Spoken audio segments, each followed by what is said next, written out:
کہ جس وقت وہ شخص اپنی زبان سے اللہ کا نام لیتا تھا تو بے اختیار جی چاہتا تھا کہ سر اس کے قدموں پر رکھ دیجئے۔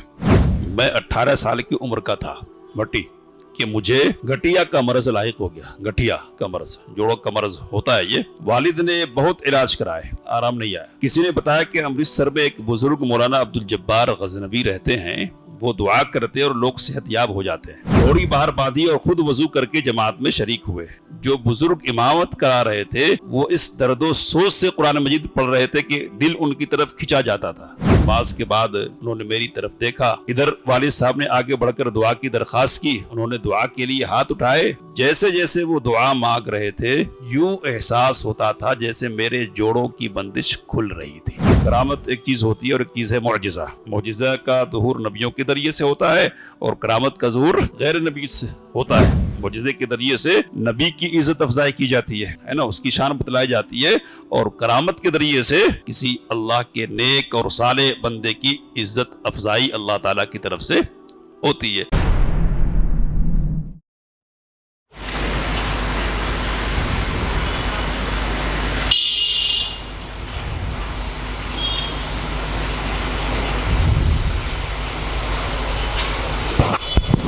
الحمدللہ والصلاة والسلام علی رسول اللہ، اما بعد۔ تعارف علماء اہل حدیث کی پچھلی کڑی میں مولانا سید نذیر حسین دہلوی رحمۃ اللہ علیہ کے ایک انتہائی عظیم شاگرد مولانا عبداللہ غزنوی رحمۃ اللہ علیہ کا تذکرہ ہوا تھا۔ غزنی کے رہنے والے تھے اور توحید و سنت پر عمل کرنے کی پاداش میں افغانستان کے حاکم نے ان کو جلا وطنی پر مجبور کیا اور پھر انہوں نے امرتسر کو اپنا ٹھکانہ بنایا اور یہاں مدرسہ قائم کیا۔ پچھلے درس میں یہ بات آپ کے سامنے آئی کہ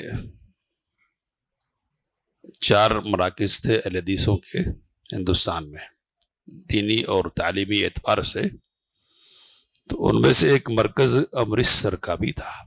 تو یہ مرکز مولانا عبداللہ غزنوی رحمۃ اللہ علیہ نے قائم کیا اور اس مرکز کے ذریعے سے توحید و سنت کی بڑی اشاعت ہوئی۔ مولانا عبداللہ غزنوی رحمۃ اللہ علیہ کے مدرسے سے بہت سارے بڑے بڑے علماء تیار ہوئے، ان کا ذکر ہوگا انشاءاللہ۔ ان کے انتقال کے بعد کچھ دنوں تک ان کے بیٹے اس مدرسے کے ذمہ دار رہے جن کا نام بھی عبداللہ تھا، اور پھر ان کے بعد ایک دوسرے بیٹے ان کو عبدالجبار غزنوی کے نام سے جانا جاتا ہے، وہ اس مدرسے کے ذمہ دار ہوئے اور اس کو باقاعدہ دارالعلوم کی شکل دی اور اس کا نام دارالعلوم تقویت الاسلام رکھا۔ مولانا عبدالجبار غزنوی رحمۃ اللہ علیہ کے سلسلے میں یہ بات پچھلے درس میں آپ کے سامنے رکھی گئی کہ ان کو جماعت میں امام کا لقب حاصل ہے، ان کو باقاعدہ امام کہہ کر پکارا جاتا تھا، یعنی مسجد کا امام نہیں بلکہ امام مطلب سردار، اس معنی میں امام۔ ان کے سلسلے میں کچھ باتیں آپ کے سامنے رکھی گئی تھی، آج کچھ چیزیں آپ کے سامنے رکھنے کی کوشش کی جائے گی۔ بڑے نیک بزرگ تھے اور مولانا عبدالحی رائے بریلوی، مولانا سید ابو الحسن علی ندوی کے والد ہیں، انہوں نے عربی میں علماء کے تعارف پر مشتمل کتاب لکھی ہے، نزہۃ الخواطر، کئی جلدوں میں کتاب ہے یہ۔ تو اس میں کتاب میں انہوں نے تعارف کرواتے ہوئے لکھا کہ ان کی امامت پر اور علم پر علماء کا اتفاق ہے، اجماع، کہ واقعتاً صاحب علم تھے اور صاحب تقویٰ تھے، لکھا ہے۔ ان کے جو صاحبزادے ہیں مولانا ابو الحسن علی ندوی رحمۃ اللہ علیہ، انہوں نے 2 قصے ان سے متعلق لکھے۔ اشارہ میں نے پچھلے ہفتے کیا تھا، اب ان کے لفظوں میں آپ کے سامنے رکھ رہا ہوں۔ انہوں نے لکھا کہ بچپن سے جن صادق العقیدہ یعنی سچے عقیدے کے حامل سنت اور متبع سنت بزرگوں اور اللہ کے خاص بندوں کا نام عظمت و عقیدت کے ساتھ کان میں پڑا تھا، ان میں مولانا سید عبداللہ غزنوی اور ان کے خلف الرشید مولانا سید عبدالجبار غزنوی تھے۔ کہتے کہ یہ حضرات غزنی کے رہنے والے تھے، لیکن اپنے خالص عقیدہ توحید اور کامل پیروی سنت و اتباع سلف کے جرم میں ان کو افضل خان امیر کابل کے عہد حکومت میں اپنے وطن کو خیر باد کہنا پڑا، اور انہوں نے الذین اخرجوا من دیارہم بغیر حق الا ان یقولوا ربنا اللہ کا مصداق بن کر ہجرت کی اور اپنے خاندان کے ساتھ امرتسر میں سکونت اختیار کی۔ کہتے کہ وہ بڑے پایا کے بزرگ، داعی اللہ، توحید و سنت کے مبلغ اور ناشر قرآن و حدیث سے، ان کی ولادت و بزرگی پر اس نواح کے لوگ یعنی علاقے کے لوگ اور اہل نظر معاصرین کا اتفاق ہے۔ اس کے بعد آگے لکھتے کہ ان کے صاحبزادے مولانا سید عبدالجبار غزنوی اپنے والد نامدار کے قدم و قدم تھے، وہی توحید و سنت کا غلبہ، وہی ترک و تجوید یعنی دنیا سے دوری، وہی زہد و توکل، وہی قرآن و حدیث کی اشاعت و تبلیغ کا جذبہ۔ مصنف نزہۃ الخواطر نے ان کا تذکرہ کرتے ہوئے یہ الفاظ لکھے کہ ان کی ولایت اور جلالت شان پر اہل زمانہ کا اتفاق ہے۔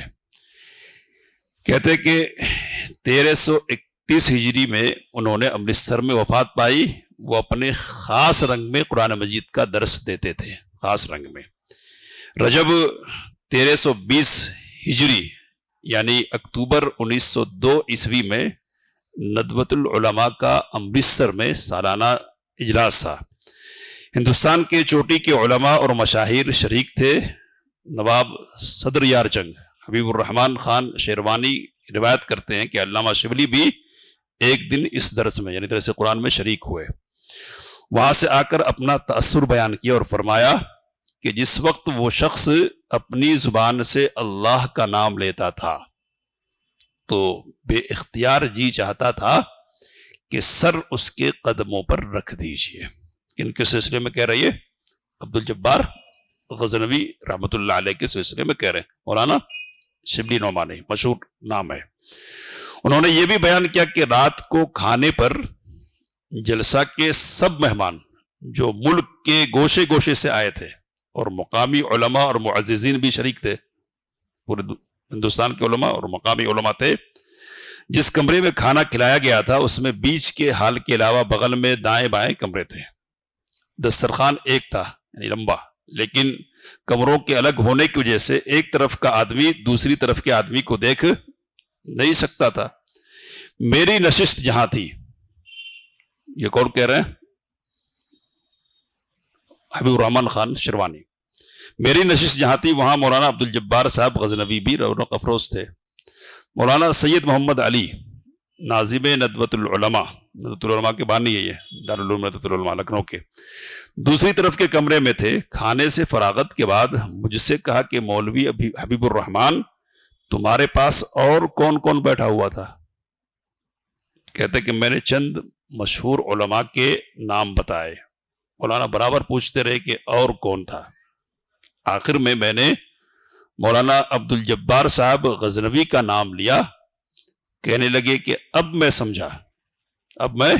سمجھا میرا دل بے اختیار اس طرف کھنچ رہا تھا۔ اس کی وجہ یہی تھی کہ ادھر مولانا عبدالجبار غزنوی تھے۔ تو یہ دوسروں کی طرف سے گواہی یہی ہے، وہ لوگ ہیں کہ جو اہل حدیث نہیں تھے لیکن بزرگی کی گواہی دے رہے۔ ولایت کے بہت سارے قصے ان کے مشہور ہیں اور خصوصی طور پر دعا کی قبولیت کے قصے، تو ان میں سے ایک کی طرف میں نے اشارہ کیا تھا، وہ رکھتا ہوں قصہ۔ مولانا اسحاق بھٹی بڑے رائٹر گزرے ہیں اور شخصیات پہ انہوں نے بہت ساری کتابیں لکھی ہیں. تو انہوں نے تعارف کروایا ہے. کہتے ہیں کہ میں 18 سال کی عمر کا تھا بھٹی کہ مجھے گٹھیا کا مرض لاحق ہو گیا. گٹھیا کا مرض، جوڑوں کا مرض ہوتا ہے یہ. والد نے بہت علاج کرائے، آرام نہیں آیا. کسی نے بتایا کہ امرتسر میں ایک بزرگ مولانا عبد الجبار غزنوی رہتے ہیں، وہ دعا کرتے اور لوگ صحت یاب ہو جاتے ہیں. کہتے ہیں کہ اس زمانے میں گھوڑی کے سوا اس گاؤں میں امرتسر جانے کا کوئی ذریعہ نہیں تھا. چنانچہ گٹھری کی شکل میں، گٹری سمجھتے نا، شکل میں والد نے مجھے گھوڑی پر لادا. ہم امرتسر مسجد غزنویہ میں پہنچے تو فجر کی نماز ہو رہی تھی. والد نے مجھے اٹھایا اور مسجد کے صحن میں رکھ دیا. گھوڑی باہر باندھی اور خود وضو کر کے جماعت میں شریک ہوئے. جو بزرگ امامت کرا رہے تھے وہ اس درد و سوز سے قرآن مجید پڑھ رہے تھے کہ دل ان کی طرف کھینچا جاتا تھا. نماز کے بعد انہوں نے میری طرف دیکھا. ادھر والد صاحب نے آگے بڑھ کر دعا کی درخواست کی. انہوں نے دعا کے لیے ہاتھ اٹھائے. جیسے جیسے وہ دعا مانگ رہے تھے یوں احساس ہوتا تھا جیسے میرے جوڑوں کی بندش کھل رہی تھی. میرے جوڑوں کی بندش کھل رہی تھی. 3 دن ہم وہاں رہے اور اللہ کے فضل سے میں تندرست ہو کر واپس آیا. اب جسمانی حالت کے ساتھ ساتھ ہماری روحانی دنیا بھی بدل چکی تھی کہ وہ اب ہمارے مرشد تھے، اب ہم ان کے مرید تھے. ٹھیک ہے، تو یہ ایک کرامت کا واقعہ ہے. اب جس کی طرف میں نے اشارہ کیا تھا پچھلے ہفتے، اس کے بارے میں سنیں گے. مولانا بھٹی لکھتے ہیں کہ امام عبد الجبار غزنوی رحمۃ اللہ علیہ کی قبولیت دعا کے سلسلے کے بہت سارے واقعات عوام اور ان کے عقیدت مندوں میں مشہور ہے. اس میں ایک عجیب و غریب واقعہ مولانا داود الغزنوی بھی اور ایک مدراسی بزرگ عزیز اللہ بھی سنایا کرتے تھے. تو اب یہ پاکستان بننے کے بعد لاہور میں رہنے لگے بھٹی، اور سید داود غزنوی رحمۃ اللہ علیہ عبد الجبار غزنوی کے صاحبزادے ہیں، پہلے امیر ہیں وہاں کے پاکستانی جمعیت کے. تو بیٹے سناتے تھے اور یہ مدراسی ایک بزرگ آیا کرتے تھے وہاں آفس میں جمعیت کے، تو وہ بھی سنایا کرتے. یہ کہہ رہے ہیں مولانا بھٹی، کہتے ہیں کہ یہ عزیز اللہ مدراسی گھڑی ساز تھے، گھڑی بنایا کرتے تھے. 1958 میں اپنے عزیزوں سے ملاقات کے لیے مدراس سے کراچی آئے. کراچی سے لاہور آئے. اس سفر کا مقصد محض مولانا داود غزنوی اور ارکان جماعت سے ملاقات تھا. ملاقات کی غرض سے آئے. وہ الاعتصام کے خریدار تھے، میگزین نکلتا تھا الاعتصام، اس کے مدیر تھے بھٹی صاحب. مدیر الاعتصام کی حیثیت سے وہ مجھے جانتے تھے. میں نے ان کو اعزاز سے بٹھایا اور مدراسی ہونے کی وجہ سے کھانے کے لیے مچھلی پیش کی. مولانا کے بارے میں پوچھا تو بتایا کہ ابھی نہیں، لاہور سے باہر تشریف لے گئے. تو انہوں نے بتایا کہ ایک عرصہ ہوا مدراس سے 2 آدمی چمڑے کی تجارت کے لیے امرتسر آئے. ان کے ساتھ ایک مدراسی ملازم بھی تھا جس کا نام اسماعیل تھا. اسماعیل فجر کی نماز روزانہ امام مولانا عبد الجبار غزنوی کی اقتداء اور امامت میں ادا کرتا. ایک روز انہوں نے پوچھا تم کون ہو؟ یعنی عبد الجبار صاحب نے پوچھا کہ کون ہو آپ، کہاں کے رہنے والے ہو اور یہاں کیا کام کرتے ہو؟ اس نے جواب دیا کہ میرا نام اسماعیل ہے، مدراس کا رہنے والا ہوں اور 2 مدراسی سیٹھوں کے ساتھ ملازم کی حیثیت سے یہاں آیا ہوں. کہتے ہیں کہ اس کی یہ بات سن کر امام صاحب نے دعا کے لیے ہاتھ اٹھائے. عزیز اللہ نے اور اس کے بعد مولانا داود غزنوی نے بتایا کہ اسماعیل کہا کرتا تھا، اب ان کی بات ہو رہی ہے، امام صاحب دعا مانگ رہے تھے اور مجھے یوں محسوس ہو رہا تھا کہ گویا دولت میری جھولی میں گر رہی ہے.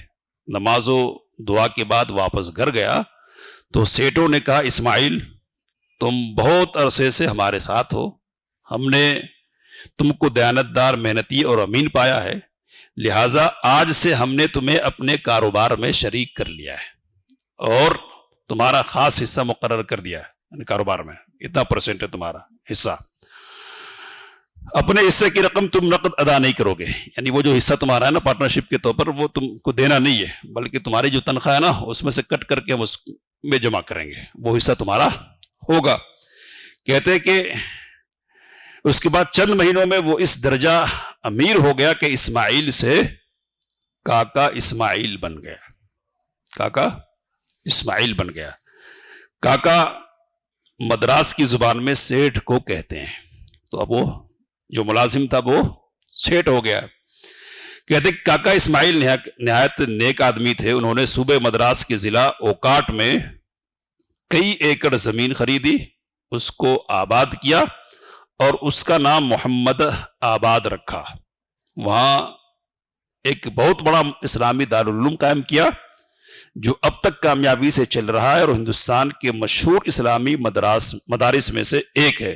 مولانا نے بتایا, مولانا داود غزنوی نے بتایا کہ دارالعلوم کے سالانہ جلسے تقسیم اسناد میں, سالانہ جلسے میں جب سندیں بڑھتی ہیں تو اس میں مجھے باقاعدہ شرکت کی دعوت دی جاتی تھی, اور میں وہاں جاتا تو کاکا اسماعیل اور ان کے خاندان کے لوگ انتہائی احترام سے پیش آتے اور یہ واقعہ ضرور بیان کرتے.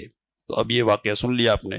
اب اس میں تھوڑی سی آگے پیچھے ترتیب وغیرہ میں فرق ہو سکتا ہے, اور بعض لوگوں نے کہا کہ بھٹی صاحب سے غلطی ہوئی ہے سنانے میں, لیکن جو بھی ہو بہرحال اب یہ جو کاکا اسماعیل ہے کون ہے یہ؟ تو نام وغیرہ میں غلطی ہوئی ہے یا بعد میں بیٹے نے مدرسہ قائم کیا ہے. تو یہ جو جس مدرسے کا ذکر ہو رہا ہے نا وہ کون سا مدرسہ ہے؟ تو پچھلے ہفتے میں نے آپ کو بتایا تھا کہ یہ جامعہ دارالسلام عمر آباد ہے. عمری علماء کو آپ جانتے ہیں, اس مدرسے بھی اس سے بھی خوب واقف ہے. تو یہ جو مدرسہ ہے نا یہ مولانا سید عبد الجبار غزنوی رحمۃ اللہ علیہ کی دعاؤں کا ثمرہ ہے, یہ کہنا چاہیے. اور یہ کہنا چاہیے کہ ان کی کرامتوں کا ایک نتیجہ ہے. اب بات ختم کریں گے, کتابیں بھی ہیں مولانا عبد الجبار غزنوی رحمۃ اللہ علیہ کی, لیکن مسلمہ بزرگ ہیں اور کرامتوں کے بہت سارے واقعات ہیں. یہاں ایک بات کہہ کے بات ختم کرنی ہے کہ کرامت کس کو کہتے ہیں. تو کرامت ایک چیز ہوتی ہے اور ایک چیز ہے معجزہ. معجزہ کا ظہور نبیوں کے ذریعے سے ہوتا ہے اور کرامت کا ظہور غیر نبی سے ہوتا ہے. معجزے کے ذریعے سے نبی کی عزت افزائی کی جاتی ہے نا, اس کی شان بتلائی جاتی ہے, اور کرامت کے ذریعے سے کسی اللہ کے نیک اور صالح بندے کی عزت افزائی اللہ تعالیٰ کی طرف سے ہوتی ہے. معجزہ بھی برحق ہے اور کرامت بھی برحق ہے, شرط یہ ہے کہ شریعت کے دائرے میں ہو. اور دونوں کے سلسلے میں موٹے طور پر یہ بات ذہن میں رکھنے کی ہے کہ دونوں کا معاملہ اللہ سے جڑا ہوا ہے. یعنی اللہ کے چاہنے کی بنیاد پر کرامت کا زور بھی ہوتا ہے اور معجزے کا بھی دور ہوتا ہے. نہ نبی کا دخل معجزے کے سلسلے میں ہوتا کہ جب چاہے وہ لے آئے, نہ ہی کرامت کے سلسلے میں کسی بزرگ کا دخل ہوتا کہ وہ جب چاہے کوئی کرامت پیش کر دے. اللہ جب چاہے کرامت ظاہر ہوتی ہے اور اللہ ہی کے چاہنے پر معجزے کا ظہور ہوتا ہے. بات یہ ہے کہ یہاں بھی صاحب کرامات بزرگ ہوئے ہیں اور کرامت کا انکار کرتے ہو اس طرح کی کوئی بات یہاں پائی نہیں جاتی. یہ غلط فہمی جو پھیلائی جاتی ہے. اللہ سے دعا کی باتوں کو سمجھنے سے کام لینے کی توفیق مت فرمائے. آمین وآخر دعوانا الحمدللہ رب العالمین. علم الانسان ما لم يعلم